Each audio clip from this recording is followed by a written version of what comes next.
pasa sobre el granito que aplasta, y en las vidrieras el tiempo en el bulevar. Hola amigos del Boulevard de las Letras, otra vez con ustedes, contando, soñando, riendo, para aprender, otra vez con un mago verdadero. Y esta vez tenemos a un mago que es un gran especialista en gestión de la información, un escritor, editor, pero esencialmente para mí es bibliotecario. Esos hombres sabichosos que siempre tienen una respuesta o dónde buscarla. Está con nosotros hoy Alexis García Somodevilla. Gracias, para mí es una suerte estar aquí contigo. Y pensando en que eres bibliotecario, además de escritor, por tus libros publicados de narrativa, esos excelentes cuentos que nos leímos en El Desollinador, en Senderos Virtuales, en Ariza, esa última novela premiada con el premio Fundación de la Ciudad Fernandina de Jagua en 2014. Me place muchísimo tenerte y quiero que me cuentes qué disfrutas de las bibliotecas, porque siempre has estado en una biblioteca. Bueno, yo creo que esencialmente lo que más disfruto es el silencio.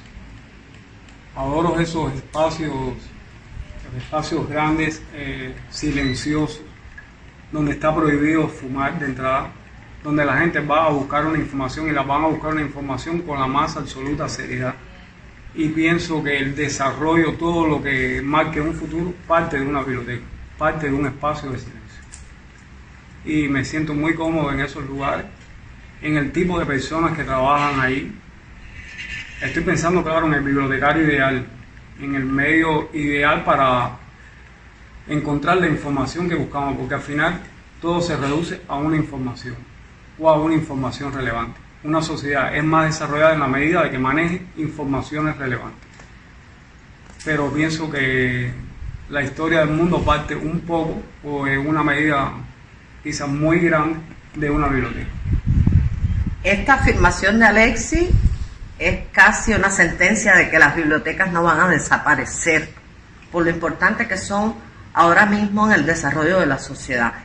Y Alexis es un hombre honesto, muy honesto en su literatura, y yo he encontrado un personaje en todos sus libros, un Daniel que casualmente está en el Antiguo Testamento, que además le gusta leer, un Daniel que está en sus novelas y en sus cuentos. ¿Qué es Daniel? Primeramente es un pretexto para no poner mi nombre. Eso es, y Daniel es un símbolo de aquello que trata de encajar en un lugar y que a duras penas puede hacer. Y al final se esfuerza, lucha por lograr un tipo de coherencia que muchas veces no lo lleva a ninguna parte. Esa es la idea de Daniel.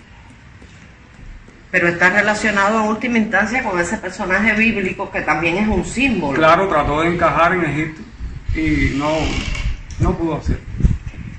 Y vamos a llegar, por supuesto, a no la última publicación de Somodevilla. Le han publicado recientemente unos fabulosos cuentos que encontré en las redes y que insto a que lo busquen y lean más de este mago. Pero vamos a hablar de esa perspectiva que demuestras en Ariza. Está en tus demás textos, pero en Ariza está más que en ninguna otra parte. Creo que hiciste un descubrimiento esencial en esta novela tuya que ganó el premio Fundación de la Ciudad Fernandina de Jagua en 2014, Ariza. Esa mirada sociológica y antropológica que nos has regalado con la novela. Cuéntame, ¿qué es la cárcel? Fíjate, Ariza gira alrededor de la biblioteca de que está dentro de la prisión. La trama de la novela, todo, es decir, los personajes más importantes se encuentran en la biblioteca.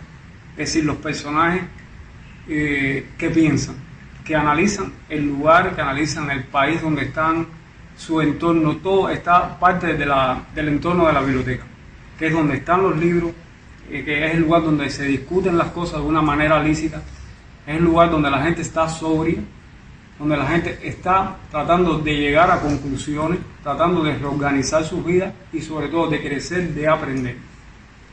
Por eso, a mi juicio, la biblioteca, en este caso dentro de la prisión, es un lugar muy importante. Es como el templo de ellos.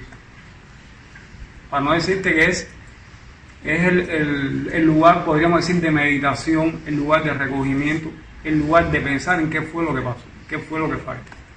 Y el lugar, por supuesto, donde vas a renacer. Número 1.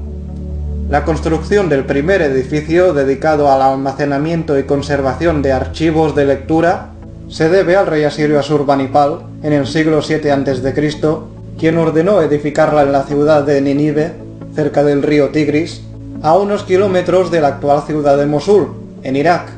Se estima que la biblioteca de Asurbanipal tenía cerca de 1500 tabletas, cada una con 80 y hasta 200 líneas de texto.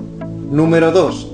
Abdul Qasem Ismail fue el propietario de la primera biblioteca ambulante del que se tiene registro, y fue en el siglo X cuando este hombre viajaba con su colección de papiros, códices y pergaminos con la ayuda de camellos amaestrados para caminar de forma determinada para no desordenar el contenido de este tesoro, que era nada más y nada menos que de 117.000 documentos. Número 3. Las bibliotecas de la antigüedad no abrían sus puertas a cualquiera. Solo algunos, los elegidos, podían consultar sus contenidos. Número 4. Las primeras bibliotecas públicas de las que se tiene noticia se sitúan en la Roma de Julio César, unos 3000 años después de la aparición de la escritura. Número 5. En el año 330 a.C. se construyó la famosa Biblioteca de Alejandría, en Egipto, que contenía 700.000 rollos de papiro con lo más selecto de la literatura y las ciencias griegas. Fue incendiada por una turba de cristianos en el año 640 después de Cristo. Número 6. En Egipto las bibliotecas eran sabiamente llamadas el tesoro de los remedios del alma, pues en ellas se combatía al enemigo número 1 de esta, la ignorancia. Número 7. La Biblioteca Nacional de Sarajevo fue bombardeada premeditadamente por las tropas serbo-bosnias en 1992, y en 2003 se quemaron más de 1 millón de volúmenes en la Biblioteca Nacional de Irak. Las dos bibliotecas contaban con ejemplares antiguos únicos, su valor incalculable. Número 8.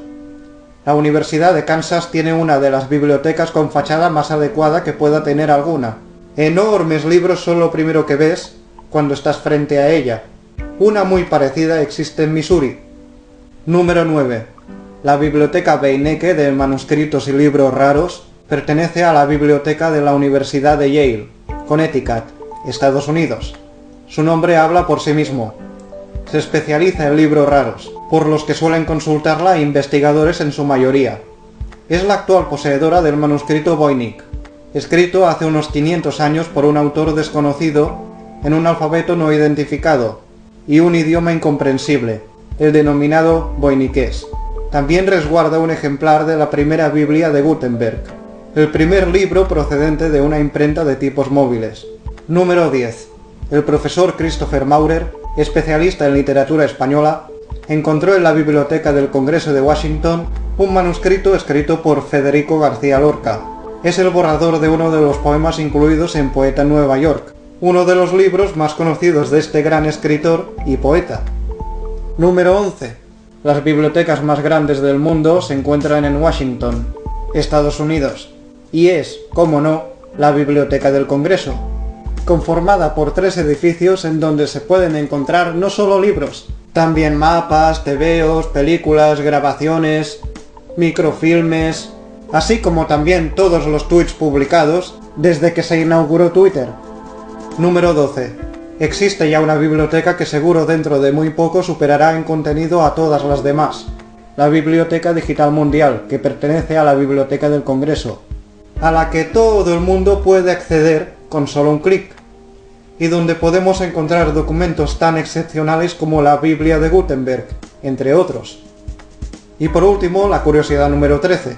La biblioteca flotante más grande del mundo viaja en el Queen Mary 2, albergando 6.000 volúmenes durante su travesía de Londres a Nueva York.